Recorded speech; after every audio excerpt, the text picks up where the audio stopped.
The morning everything changed started like any other Sunday family breakfast. Mom was fussing over the table settings, Dad was hidden behind his newspaper, and my sister Rachel's empty chair screamed her absence louder than any words could. Rebecca, you're using the wrong fork again. Mom sighed, reaching across to switch my silverware. Rachel always remembers which utensils to use. I don't understand why you can't just pay attention like she does. I was 23, holding down a successful job in software development, and still getting lectures about table etiquette. Meanwhile, Rachel was probably sleeping off another night of partying in her luxury apartment, paid for by our parents, of course. Sorry, I muttered, though I wasn't. The fork thing was just another excuse for the morning's inevitable comparison session. And look at your hair, Mom continued, settling into her chair. When was the last time you had it styled? Rachel's always so put together. She takes pride in her appearance. Dad lowered his newspaper just enough to add his 2 cents. Your sister just made junior partner at her firm, youngest in the company's history. He conveniently forgot to mention that the firm was owned by his golf buddy. I stabbed at my eggs with the apparently correct fork. My team just launched a major project. We're expecting it to generate significant revenue this quarter. Mom waved her hand dismissively. Yes, your little computer thing, but darling,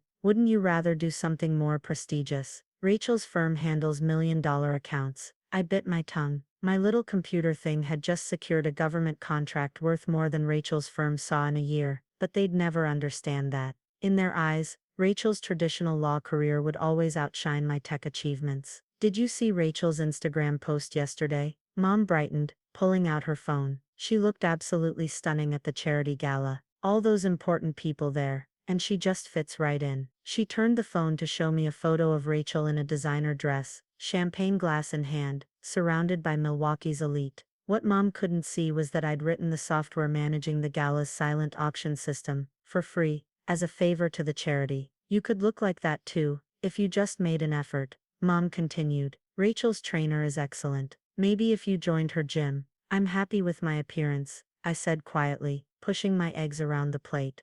Happy? Mom's voice took on that sharp edge I knew too well. Is that what you call it? Looking like you just rolled out of bed, hiding behind those glasses, wearing clothes from, where do you even shop? I dress professionally for my job. Hoodies and jeans aren't professional, Rebecca. When Rachel was your age, I'm not Rachel. The words burst out before I could stop them. The silence that followed was deafening. Dad's newspaper lowered slowly, and Mom's face went through a series of expressions before settling on cold disappointment. No, she said, her voice ice cold. You certainly are not. And you'll never be like your sister. I should have let it go, should have swallowed it down like I had 100 times before. But something inside me had finally reached its breaking point. You're right, I said, pushing back from the table. I'm not Rachel. I don't need Daddy's connections to get ahead. I built my career myself. Mom's face flushed red. How dare you? Your sister worked hard for everything she has. Did she? Did she work hard for the apartment you bought her? The car, the connections, the endless stream of support and praise. She deserves those things because she makes us proud. Mom was standing now, her hands flat on the table. She understands what it means to be part of this family. What about what I've achieved? My company, my innovations, the slap came out of nowhere. Mom's hand connected with my cheek with enough force to snap my head to the side. The sound seemed to hang in the air, a physical thing between us. For a moment, nobody moved. Dad's newspaper had fallen to the floor. Mom's hand was still raised, her eyes wide as if she couldn't believe what she'd done. I touched my cheek, feeling the heat of the impact. 17 years of comparisons, of being the lesser daughter, of trying desperately to earn approval that would never come. All of it crystallized in that single moment of violence. I pushed my chair back slowly, deliberately. The legs scraped against the hardwood floor, the sound like nails on a chalkboard. Rebecca, Mom started, her voice shaking. I didn't mean, yes you did, I said, my voice steadier than I felt. You meant every word, every comparison, every dismissal, and you meant that slap. Now honey, Dad finally spoke up. Your mother was just upset. You shouldn't have provoked her. I laughed, a hollow sound that seemed to come from somewhere else. Of course, it's my fault. It's always my fault for not being Rachel. I stood up straight, feeling something shift inside me. Years of trying to shrink myself, to fit into the mold they'd created for Rachel, fell away. Well, congratulations, I said, picking up my bag. You're right, I'll never be like Rachel. And after today, I'll never try to be again. Where are you going? Mom's voice had that panicked edge it got whenever she wasn't in control. I turned back at the dining room doorway, touching my stinging cheek one more time. I'm going to be exactly who I am, and you're about to find out exactly what your little computer thing can do. The door slammed behind me with a finality that felt like freedom. In my car, I pulled out my phone and opened my work email. The government contract announcement was scheduled for tomorrow, along with the press release about my company's new cybersecurity platform. Rachel's law firm was one of our clients. They just didn't know it yet. Neither did the charity galas, the country club, or any of the other prestigious institutions my parents valued so much. I started the car, my cheeks still burning, but my mind clearer than it had been in years. Mom was right. I'd never be like my sister. I was going to be so much more. Monday morning arrived with the kind of clarity that only comes after a lifetime of fog finally lifts. I sat in my office, watching my inbox fill with congratulatory messages about the government contract announcement. The press release had gone live at 9 a.m. sharp, and the tech world was buzzing. My phone had been vibrating non-stop since dawn, calls and texts from my parents that I continued to ignore.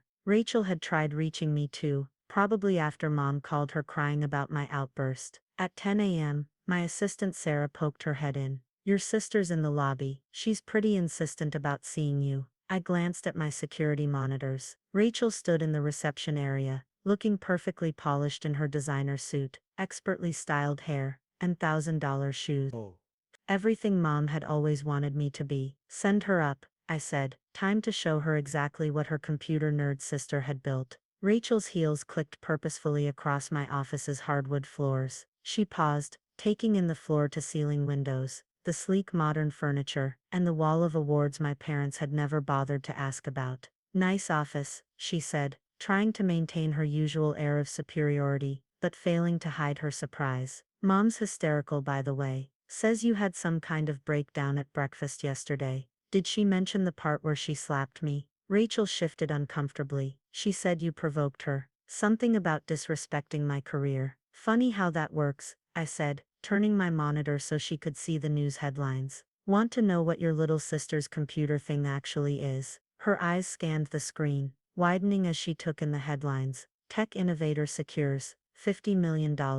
Government contract, rising star in cybersecurity. How Rebecca Chen is revolutionizing digital protection. Chen Technologies named industry leader in financial security solutions. This is yours. Rachel's perfectly maintained facade cracked slightly. But Mom and Dad said you just did basic programming or something. They never asked what I actually do, I replied, pulling up another screen. By the way, how's the new security system at your law firm working out? What do you mean? I smiled. Chen Technologies provides cybersecurity for over 70% of the law firms in this city, including yours. That $1 million account you're so proud of. My system protects it. Rachel sank into one of my visitor chairs, her composure finally slipping. Why didn't you ever say anything? I tried. Every Sunday breakfast, every holiday dinner, every family gathering. But you and Mom and Dad were too busy talking about your achievements to listen.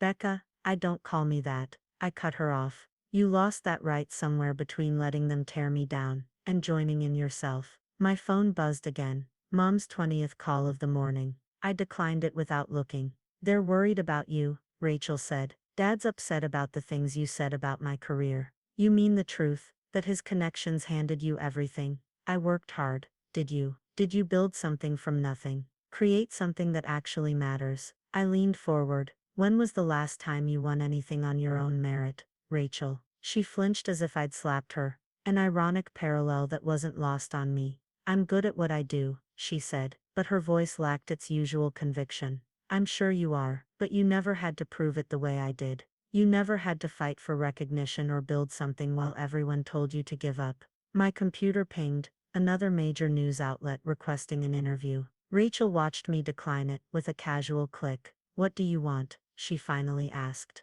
An apology, recognition. I want nothing from you or them anymore, I said simply. I'm done trying to earn approval I'll never get. But since you're here, you should know. I'm withdrawing our security services from your firm next week. You can't do that. The panic in her voice was satisfying. We have major clients, sensitive information. You have 2 weeks to find a new provider. I'd suggest hurrying. Neither competitors aren't quite as thorough as we are. This is because mom slapped you. You're being childish. I laughed. No, Rachel. This is business. Your firm signed with us through a subsidiary, because nobody bothered to read the fine print. Nobody ever thought your little sister could be behind a major tech company, did they? She stood up, smoothing her skirt with trembling hands. Mom and Dad will be devastated when they find out what you've become. You mean successful, independent, everything they claimed they wanted for their daughters. I turned back to my computer. Give Mom a message for me. Tell her she was right. I'll never be like you. I'm too busy being better. After Rachel left, I sat in my quiet office, looking at the city skyline. My phone showed 5 more missed calls from Mom, 3 from Dad, and a text from Rachel. You've changed. I typed back. No, I finally stopped pretending to be someone I'm not. Sarah appeared with fresh coffee. Your parents are now in the lobby. Should I call security? I considered it for a moment, then shook my head. No, send them up. It's time they saw exactly who their daughter is. I touched my cheek where Mom's slap had landed. The sting was gone, replaced by something stronger. The knowledge that I never had to endure another Sunday breakfast comparison again. My office door opened. Mom and Dad stood there looking suddenly small against the backdrop of my success. Rebecca, Mom started, her voice wavering. We need to talk about your behavior. I smiled, turning my monitor so they could see the latest headline. Chen Technologies CEO, named one of 30, under 30, in tech innovation. Yes, I said calmly, let's talk about behavior. Have a seat. I'll show you exactly what your little computer things has become. The look on their faces as they realized the truth about their unsuccessful daughter was worth every Sunday breakfast I'd ever endured. The next few weeks unfolded like a carefully executed program, each line of code falling perfectly into place. My parents' law firm scrambled to find a new security provider, discovering quickly that our competitors charged triple our rates for half the service. Rachel's perfect image at work took its first real hit when clients learned their sensitive data protection was being downgraded. But it wasn't about revenge anymore. It was about finally being seen. The interview with Tech Weekly was the tipping point. When the journalist asked about my journey to success, I told the truth. I built this company while my family told me I was wasting my time. Every Sunday, I sat at breakfast listening to them praise my sister's conventional path while dismissing my innovations. The day my mother slapped me for defending my choices was the day I stopped seeking their approval. The article went viral. Suddenly I was more than a successful. Oh. I was a symbol for every person who'd been told they weren't good enough, every innovator who'd been dismissed, every sibling who'd lived in a shadow. Mom called crying after the article published. How could you shame our family like this? I told the truth, I replied. Isn't that what you always wanted from me? Dad tried next, his voice gruff with forced authority. This publicity stunt needs to stop. You're hurting your sister's reputation. No, Dad. Rachel's reputation was built on your connection. I told to you. Sederstundet in the ben. Mine was built on my work. There's a difference. The speaking invitations started pouring in: tech conferences, women in business seminars, university commencement ceremonies. People wanted to hear from the woman who turned family disapproval into empire. 3 months after that Sunday breakfast, I stood on stage at the largest tech conference in the country. In the middle of my keynote speech about innovation and perseverance, I spotted them in the audience. Mom, Dad, and Rachel, sitting in the back row. I didn't acknowledge them. Instead, I talked about my latest project, a mentorship program for young tech entrepreneurs from unsupportive backgrounds. The Rebecca Chen Foundation would provide funding, guidance, and something I never had: belief in their potential. After the speech, they waited by the stage, while I took photos with fans and answered questions from reporters. Rachel had lost some of her polish, her firm's struggles showing in the worry lines around her eyes. Mom looked older, smaller somehow.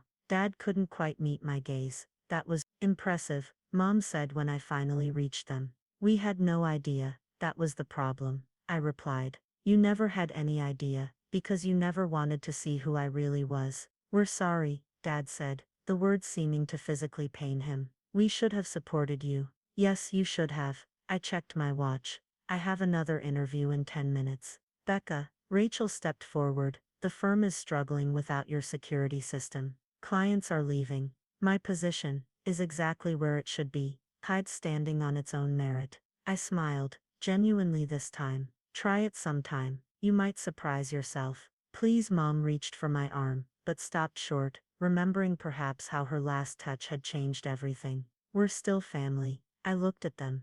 Really looked at them. Mom's designer outfit couldn't hide her desperation.